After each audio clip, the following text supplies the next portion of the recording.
Assalamualaikum warahmatullahi wabarakatuh. Hai teman-teman, saya Vera Santika dan rekan saya ada Astina Maruk Kirama Baifar. Oke, kami dari kelompok 6. Nah, teman-teman, hari ini kami akan menjelaskan perkembangan kehidupan berdasar waktu dan filogeni. Nah, untuk materi pertama yaitu akan saya sampaikan, yaitu ada bagian-bagian waktu geologi berdasarkan perkembangan kehidupan. Nah, apa sih definisi waktu geologi? Perlu kita ketahui yaitu definisi waktu geologi ialah ilmu geologi merupakan bidang ilmu yang berkaitan dengan proses-proses pembentukan bumi maupun kandungan yang terdapat di dalamnya. Dalam geologi, ada pembagian waktu geologi yang banyak dijadikan sebagai patokan dalam menentukan kematangan hidrokarbon, proses mineralisasi, serta kejadian bencana pada masing-masing waktu geologi itu. Nah, sebelumnya ada penarikan radiometri yang mengukur kandungan unsur radioaktif dalam suatu objek untuk menentukan umurnya.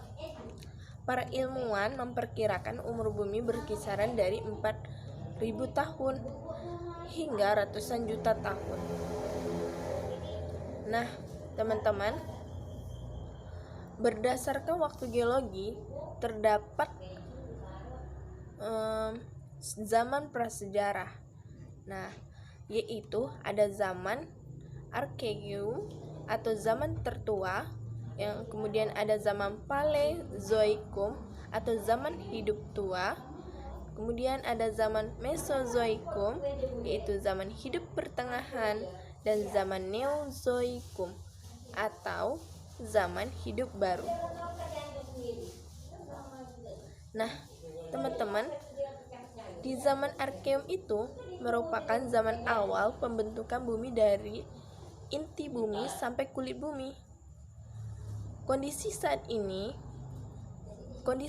itu bumi memiliki udara yang sangat panas sehingga tidak mungkin ada kehidupan. Zaman ini berlangsung kira-kira 2,5 miliar tahun yang lalu. Nah, selanjutnya itu ada zaman zaman Paleozoikum, yang dimana zaman ini terdapat kehidupan untuk pertama kalinya di bumi. Paleozoikum berasal dari bahasa Yunani, yaitu berarti paleo, artinya tua, dan zoon artinya hewan atau kehidupan purba. Nah, di zaman ini berlangsung kurang lebih di antara 542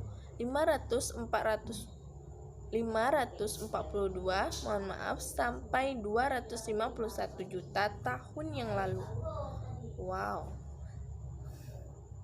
Oke, teman-teman, zaman Paleozoikum ini dibagi menjadi 6 periode, yaitu ada zaman Kambrium, kemudian periode Ordovisium, selanjutnya periode Silur, kemudian periode Devon itu, dan ada periode Karbon serta periode Perm. Oke, teman-teman, selanjutnya ada zaman Mesozoikum, di mana zaman hidup pertengahan. Pada zaman ini reptil berkembang paling besar sehingga periode ini disebut juga zaman reptil. Adapun zaman Neozoikum. Nah, di zaman ini keadaan bumi pada masa ini sudah lebih baik. Perubahan cuacanya tidak begitu drastis. Kemudian ada skala waktu geologi. Nah, untuk skala waktu geologi digunakan oleh para ahli geologi, digunakan oleh para ahli umum, ilmuwan, untuk menjelaskan waktu dan hubungan antara peristiwa yang terjadi sepanjang sejarah bumi.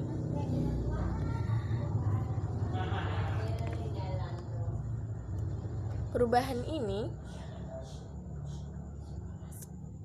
masing-masing skala waktu geologi adalah sebagai berikut, di mana ada skala waktu relatif, yaitu merupakan skala waktu yang digunakan berdasarkan atas urutan lapisan-lapisan batuan, beserta dengan evolusi kehidupan organisme di masa lalu. Selanjutnya, ada masa skala waktu absolut, artinya atau radiometrik, di mana merupakan skala yang ditentukan berdasarkan pelarikan radioaktif dari unsur-unsur kimia yang terkandung dalam berbagai jenis-jenis batuan. Selanjutnya, ada penjelasan mengenai metode penarikan. Secara singkat, metode penarikan yang digunakan untuk menentukan umur sebenarnya dari suatu lapisan batuan adalah metode penarikan radiometrik yang menggunakan sifat peluruhan unsur radioaktif dalam batuan. Nah, setelah dilakukan penarikan radiometri, ahli geologi dapat mengetahui bahwa pertama, bumi itu telah berumur sekitar 4,6 miliar tahun. Yang kedua, fosil yang tertua yang diketahui berasal dari batuan yang diendapkan kurang lebih 3,5 miliar tahun lalu. Selanjutnya, ada fosil yang memiliki cangkang dengan jumlah yang berlimpah. Diketahui bahwa pertama kali muncul pada batu-batuan yang berumur 500-70 tahun yang lalu. Ada juga umur gunung es. Nah, yang terakhir itu terbentuk 10 tahun yang lalu. Untuk materi selanjutnya akan disampaikan saudari saya, yaitu Astina Maru. Kepada Astina Maru, saya persilahkan. Terima kasih. Baiklah, terima kasih kepada moderator. Assalamualaikum warahmatullahi wabarakatuh. Saya Astina Maru Kirama Baifar akan menjelaskan materi selanjutnya mengenai filogeni. Sebelumnya kita masuk dulu ke yang pertama, yaitu definisi dari filogeni. Filogeni atau filogenetika diartikan sebagai sebuah model untuk mempresentasikan atau menunjukkan hubungan nenek moyang pada suatu organisme, di mana di dalam suatu sejarah evolusi, keturunan nenek moyang ini didasarkan atau dapat dilihat berdasarkan kemiripan karakteristik yang digunakan sebagai dasar perbandingan.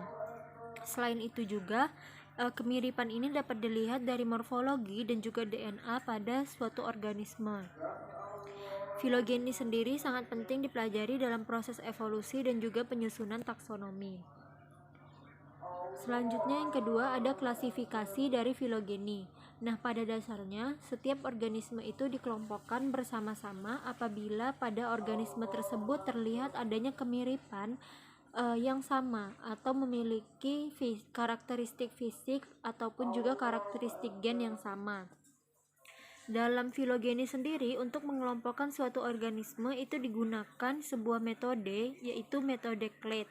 Nah, clade sendiri merupakan sekelompok organisme yang mengelilingi kedua leluhur dan juga keturunannya, di mana metode ini digunakan untuk membandingkan karakteristik spesies terkait dalam menentukan hubungan leluhur dan juga keturunannya. Selanjutnya yang ketiga ada pelacakan filogeni berdasarkan catatan fosil.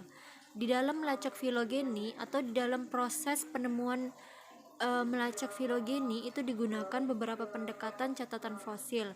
Yang pertama, batuan sedimen merupakan sumber fosil yang paling kaya yang terbentuk dari lapisan mineral yang mengendap dan juga memisah dari air. Kemudian yang kedua, para ahli paleontologi menggunakan beberapa ragam metode untuk memperkirakan usia fosil. Selanjutnya yang ketiga, catatan fosil ini digunakan sebagai suatu rekaman sejarah evolusi, meskipun fosil yang ditemukan itu tidak lengkap. Kemudian yang keempat ada pohon filogeni.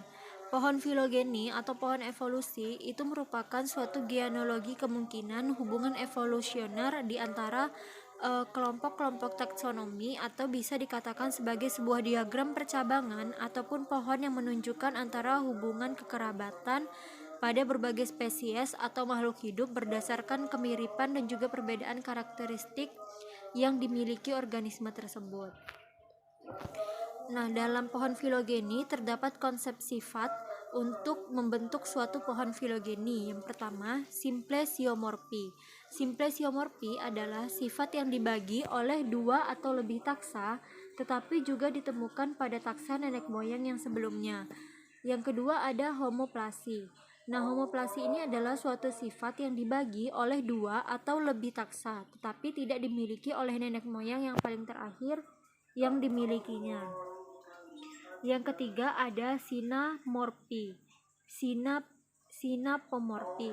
Nah, sinapomorfi ini adalah suatu sifat yang dibagi oleh satu atau dua taksa yang mempunyai nenek moyang terakhir yang sama. Selanjutnya ini ada contoh gambar dari pengelompokan spesies di dalam taksa atau takson yang merupakan suatu hubungan kekerabatan, di mana ada monofiletik, parafiletik, dan juga polifiletik. Nah, penjelasannya terdapat pada slide berikut ini. Yang pertama itu ada monofiletik, di mana monofiletik dapat dilihat pada gambar yang A, merupakan takson 1 yang terdiri dari 7 spesies, dari spesies B sampai spesies H. Nah, spesies tersebut memenuhi kualifikasi sebagai suatu pengelompokan monofiletik yang merupakan bentuk ideal di dalam sebuah taksonomi.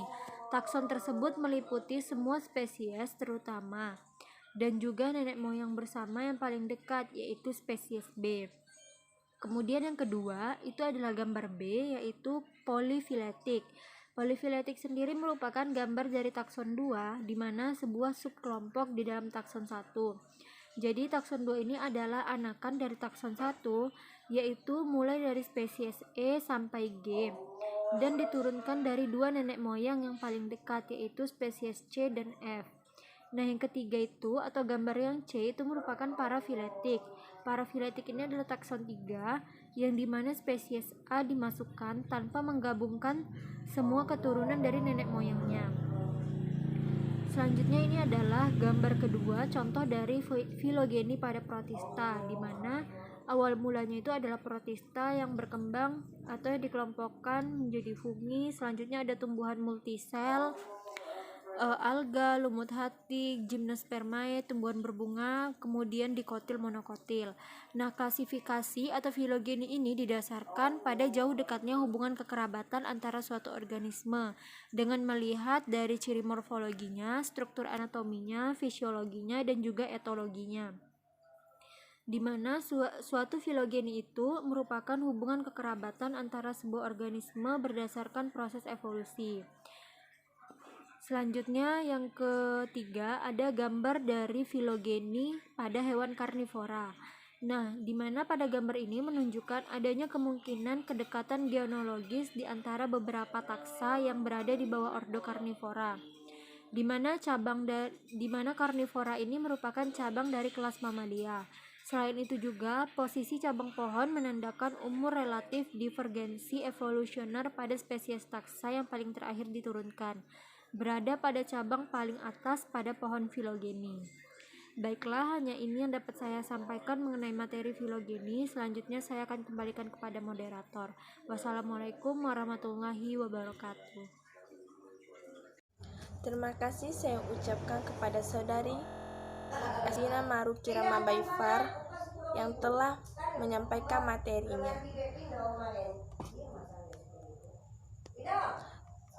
Stay at home and stay healthy everyone.